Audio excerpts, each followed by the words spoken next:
New York City Public Schools in-person start date has been pushed back over a week, and that could affect Catholic schools. I'm Emily Druby, that's ahead.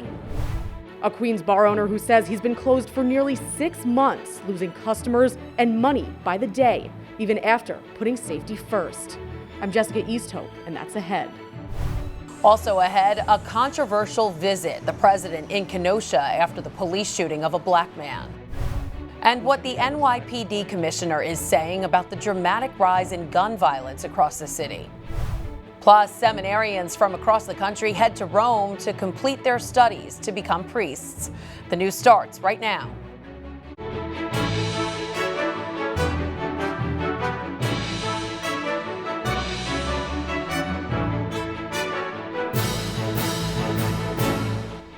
Good evening, I'm Christine Persichetti. New York City is now delaying the start of its school year. Mayor Bill de Blasio announcing a deal with public school teachers, giving them more time to prepare for having students back in classrooms during the coronavirus pandemic. Currents News' Emily Druby has the details. The doors of New York City public schools like this one were scheduled to open up to students on Thursday, September 10th. But as of today, that date has been delayed over a week. This change could have a big impact on Catholic schools in the Diocese of Brooklyn. There is nothing more precious than taking care of the children of New York City. Mayor Bill de Blasio announcing a new school opening schedule. On September 10th, teachers will begin preparing their classrooms. On the 16th, all students will begin remote learning. And on the 21st, school doors will open for blended in-person learning. The New York City public school date change comes amid threats of a possible teacher strike, angry over their pandemic safety demands not being met. We've heard from everyone in our schools that have said we need some more time. But it's not so great for the Diocese of Brooklyn. As their superintendent of schools, Thomas Chadzuko, explains, it puts Catholic schools reopening in jeopardy. I felt devastated for the principals and the teachers and the boards who have worked tirelessly over the summer. Chadzuko says a majority of their schools are ready to open with 100% in-person instruction on September 9th, but the city provides several services described as non-negotiable to the Diocese of Brooklyn's reopening plan, including transportation and nurses. We really cannot open without the services. It's not yet clear if those services will be available for their opening, but Chadzuko says they're still moving ahead with their reopening plans so they don't fall behind. We are ready. Our schools are safe. Our children will be safe. Our teachers will be safe.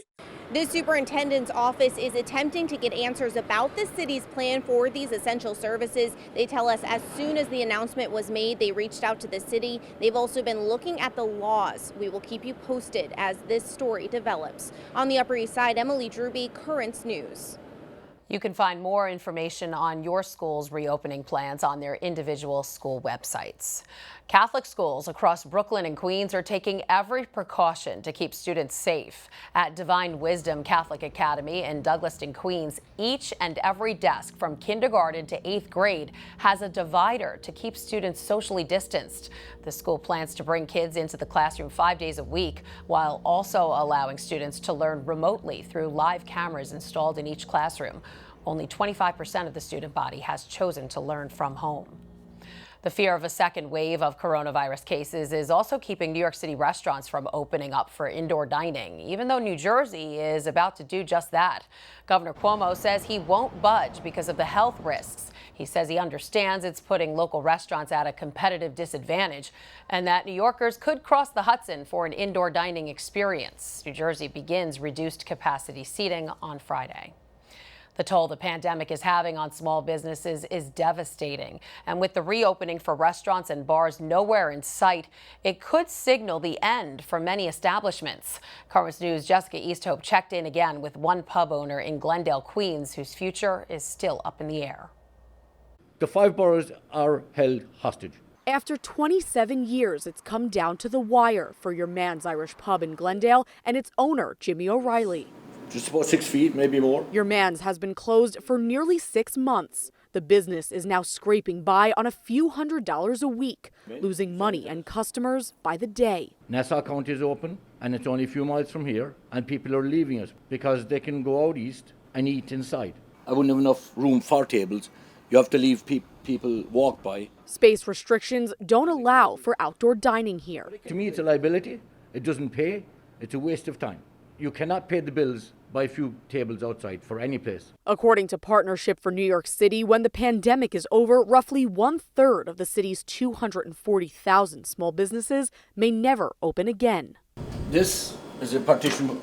Earlier this summer, Jimmy redesigned the entire bar for social distancing when his doors reopened, but they never did. Jimmy says he's thought of every possible precaution he could take to make it safe for people to return to the bar. He's even installed this hook so no one has to touch the door handle. Is there a way where we can do something safely with indoor dining? So far, we have not had that moment. But Jimmy says he can't win. Maybe all I've done is in vain. It's backwards we're going, and they don't seem to want to open. Jimmy spent more than $120,000 from loans just to keep the lights on. If things continue this way, he says he won't survive for more than 3 months. Never in my life thought this was going to happen. It's every business that's going through torture. Even with no end in sight, Jimmy says he'll continue to raise the bar, making his pub as safe as possible for reopening, hoping your mans will live to see the day. In Glendale, Jessica Easthope, Currents News. Now for tonight's big national story. The governor of Wisconsin and the mayor of Kenosha had asked President Trump to stay away, but he went ahead with a visit to the city rocked by protests and unrest in the wake of the shooting of a black man by a white police officer. Mary Maloney has the story.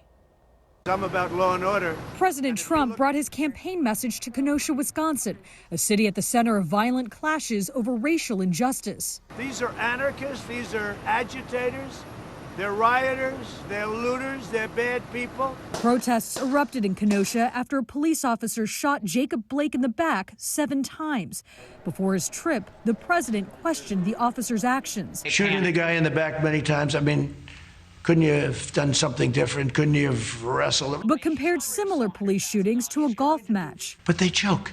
Just like in a golf tournament, they miss a 3-foot. You're not comparing it to golf because, of course, that's what the media. I'm saying people choke. People panic. Choke. Yeah. And people are bad people. Yeah, both. In Kenosha, the president toured damage left behind from the unrest. So we're going to help you, okay? We'll help you rebuild. While Blake's family organized a peaceful gathering at the site of the shooting. Conversations that African-American families have to have with their loved ones before they walk out the door tells you it's just not a rogue cop, but a systemic racism that we're talking about. As Blake's family prayed for their loved one and their community to heal, the president praised law enforcement for quelling the violence. Today I'm there for law enforcement and for the National Guard because they've done a great job in Kenosha. They put out the flame immediately. As soon as they came in, boom, the flame was gone. I'm Mary Maloney reporting. Friends of the counter-protester shot and killed in Portland say he was not a radical. Blue mask right there.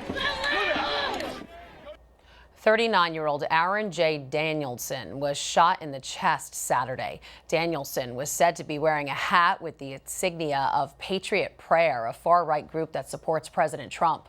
The president tweeted Daniel's name, writing, "Rest in peace, Jay."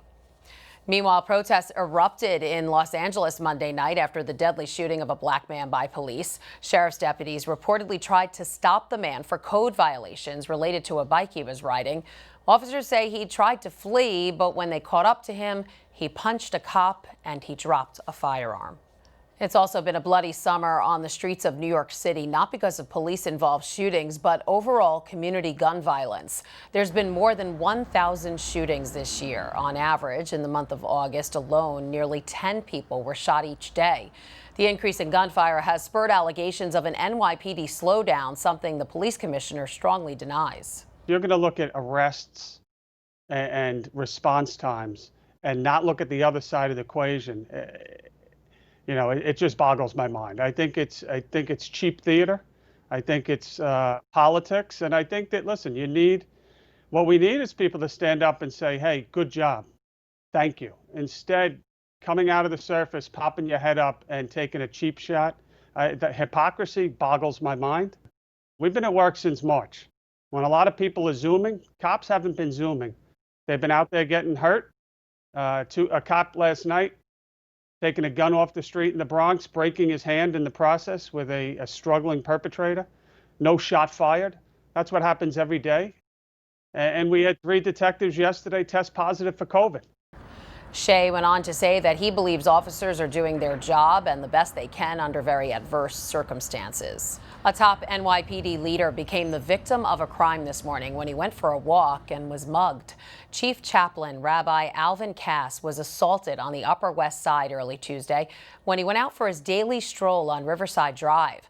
The suspect demanded money and began to rifle through the 84-year-old's pockets. The rabbi then fell and injured his shoulder. The suspect got away with some money and Cass's shield. Rabbi Cass is the longest-serving member of the NYPD. There's a lot more news headed your way. We'll hear from the rector-president of Cathedral Prep School and Seminary on the challenges of distance learning and find out why he has such a unique perspective. And we'll have an update on the Catholic schools and churches hit hard by Hurricane Laura in Louisiana and the impact it's having on the start of the school year. Plus later, the amazing story of a couple who adopted 4 children only to find out they were expecting quadruplets. Now you can help us put your faith in the news. The next time you capture a newsworthy event, send us your pictures or video. It's easy. Go to netny.tv/send us, and you may see your submission on Currents News.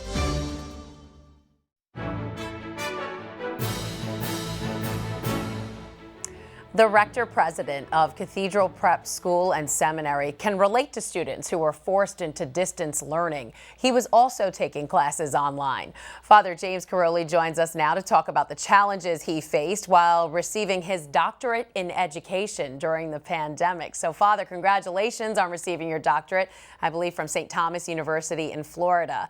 You completed all of your classes online while still serving as the rector-president of Cathedral Prep and all of your other duties. Tell us about the process and how long it all took. Well, thank you so much for your words. And it took about 2.5 years. And in completing the work, the last few months was really on the dissertation itself and the defense.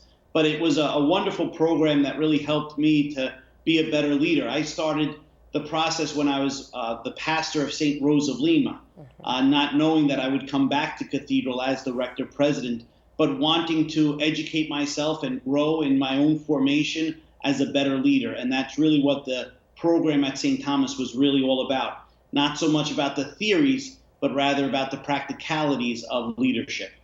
Okay, what kind of challenges did you face once the world went into lockdown? How was learning different for you then, if at all?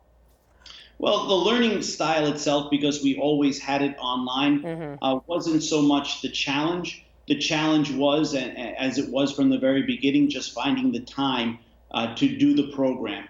And because we went into a lockdown and because we were trying something brand new here at Cathedral, a lot of the focus and a lot of the time went towards that, and kind of very tempting to push aside my own education as you're educating the young people. So that ultimately was the challenge, is the time itself and finding the time to do it and to do it well. So since you were getting your doctorate in education, how did the pandemic shape the curriculum, if at all? Well, I think one of the things that we always speak about in terms of leadership, and specifically in leadership in education, is working with crisis and working with change. That seemed to be a common theme throughout all of the classes, and here we were experiencing a major crisis and a major change in education. So we were able to really use our everyday experiences to bring about what we were all doing together as a class to grow in our own knowledge and our own skills of leadership. All right, so what advice do you have for students who are learning online and for the teachers who have to teach online? I think the most important thing, and as I tell my young men here and as I tell the teachers, is really patience. To be patient with each other, to be patient with yourself. It's new for everybody. It's not ideal. But yet when we work together and when we see education more as a partnership, great things certainly can happen. All right, so how do you plan to implement your new degree over at Cathedral Prep? Well, that's the good thing about this degree, that it was a lot of practicality. So certainly a lot of things have already been implemented, and now taking what I've learned through my own research in the dissertation to really try to implement many of those things in the school, as well as the other roles that I have in our diocese. All right, Father James Carolli, congrats again on this wonderful achievement. Thank you so much. God bless. Students are arriving for their orientation at the seminary in Rome. The Pontifical North American College welcomed 30 American men who are training to become priests. The seminarians, who come from 23 different dioceses, were all tested before heading to the Holy City and are now being mandated to quarantine for 2 weeks. Courses will officially begin in early October. Pope Francis is turning the world's attention to the environment, publishing a special message in honor of the World Day of Prayer for the Care of Creation. The Holy Father warning against harmful habits that are hurting the environment that are being used by some nations. Estamos exprimiendo los bienes del planeta, exprimiéndolos, como si fuera una naranja. Países y empresas del norte se han enriquecido explotando dones naturales del sur, generando una deuda ecológica. ¿Quién va a pagar esta deuda? The World Day of Prayer also begins the season of creation, which lasts until October 4th. Only 500 lucky pilgrims will be at the Pope's general audience tomorrow, the Vatican announcing today the attendance limit. The event will be the first time the Holy Father has spoken in front of pilgrims in 5 months. The general audience will take place at the courtyard of St. Damasus inside the Vatican. The Italian island Pope Francis traveled to on his first papal trip is struggling tonight. The Holy Father visited Lampedusa in 2013 as a symbol that migrants should be welcomed. Now, 7 years later, an influx of migrants due to COVID is leaving people sleeping on the streets with no toilets or showers. Locals are calling on the government to transfer some migrants to the mainland. The Italian Ministry of the Interior has promised to begin moving some of them to other places. Turning now to the chaos caused by hurricane-turned-tropical storm Laura. A Louisiana diocese is reporting heavy damage. 6 churches were destroyed, a dozen others damaged, and priests were relocated after rectories were wrecked in the Diocese of Lake Charles. Also suffering the start of the school year. Only 1 of the 6 Catholic schools there were able to resume in-person classes. Catholic Charities in Southwest Louisiana has been providing emergency relief. One man, instead of flying away from the damage, headed straight for it. He was worried about his mom and sister living in Sulphur, Louisiana, and would not let anything stop him from making sure they were okay. Chris Welty reports his long and difficult journey back home is being hailed as a blessing. She worries me nonstop. More than 1,100 miles away, working in Milwaukee, Houston Baudouin knew he needed to make it back home to check on his mom and sister following Hurricane Laura. They lived through the worst hurricane in this part for, a long time. On Thursday, he booked the first flight to New Orleans and then rented a car to make it back home to Sulphur. Houston, not letting anything stop him. And as soon as I saw her, I dropped everything and I just ran and gave her a big hug because I knew she was heartbroken and devastated on this. And she walked me down here, opened the door, and it took me about 2 minutes to walk through that threshold because this is where I grew up. We've had this home for 20-something years. His sister and I are so blessed to have him. He came he came on his own. We're a very tight family unit. The 3 of us are just tight, and it shows. Actions speak louder than words. Boy, there he was on the doorstep. The devastation, much more than mom and son expected. This part goes up there. Laura ripping off the roof, their chimney, and destroying so much more. During the height of the storm, Houston's mom and sister riding it out in the bathroom. Once the roof came off of this home and the eye of the hurricane was passing over, everyone was able to quickly run to a neighbor's house to safety. Devastating. It leaves you with a very empty feeling. Very empty. What are you going to do? Heartbreaking. Heartbreaking. Heartbreaking. But you don't even feel it in your heart. It's just because you're just numb. It's a numbing, empty feeling. Baudouin says, fortunately, her son, daughter, and their friends have been able to help get priceless photos and other items out before the rebuilding process begins. I just wanted to make sure we had those things because that's how I'm going to remember. That's what I'm going to pass down to my kids. That was Chris Welty reporting. If you'd like to help the people recovering from the storm, the Catholic Church in New Orleans wants to hear from you. You can pitch in by going to nolacatholic.org. There you'll find a list of organizations that are coming to the aid of the hurricane survivors. That's nolacatholic.org. We'll repeat the web address at the end of the newscast. Still to come on Currents News, a big case headed to the Supreme Court could determine how a Catholic foster care agency chooses the homes it places children in. Also ahead, how a family in Pennsylvania went from having 4 kids to 9 kids in a matter of 2 years. Don't go away. Do you have a story idea or want to share a tip? Email us at newstips@desalesmedia.org or call our 24-hour number, 718-517-3122. We'll be right back.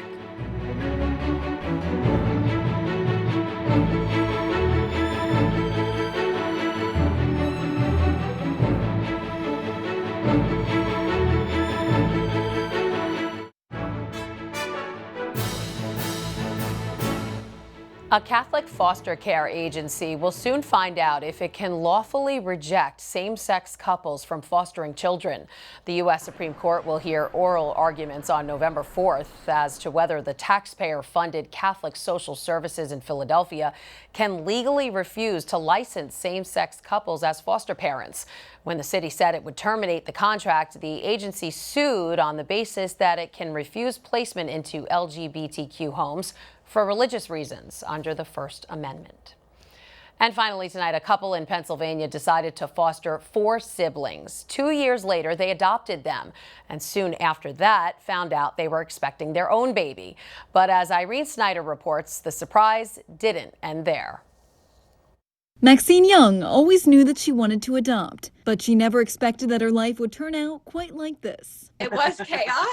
In July of 2017, she and her husband Jake got a call to foster 4 siblings as part of an emergency placement. So essentially, we had to pick them up within a few hours. And also the preparation, we didn't have 9 months to prepare. Then just a couple months later, Maxine found out that she was pregnant. We went from 0 to 5 within less than a year. So they took things day by day, never expecting to add any more children to the mix. But mere weeks after finalizing the adoption in December of 2019, Maxine and Jake were in for the surprise of a lifetime. Maxine was pregnant with quadruplets. While they were excited, Maxine says at the same time, they were very worried. The doctors are worried about you, worried about the babies, and, we were worried too. And not only just about me or the babies, but we were worried about our other kids too, adding 4 more babies to a family with 5 children already. So ahead of the birth, the couple packed up their kids and headed out to Phoenix, Arizona, where they met with a specialist who deals with multiple births. It was there that Maxine had the quadruplets at 32 weeks. And just this weekend, they flew back on private medical planes to Berks County. The babies, for now, are in the NICU at Reading Hospital. It's been crazy, but I don't think it's hit us just yet. While they prepare to welcome the quadruplets home and begin life as a family of 11, Maxine and Jake say they're both nervous and excited for the adventure to come. Luckily, they're all doing really well, and we're really grateful. Again, that was Irene Snyder reporting. A GoFundMe page has been set up for the family, which, among other things, now needs a much bigger vehicle, maybe a bus. And that is Currents News. Once again, to help the recovery efforts after Hurricane Laura, go to nolacatholic.org. I'm Christine Persichetti. Thank you for joining us because we are putting your faith in the news. Hope to see you again next time.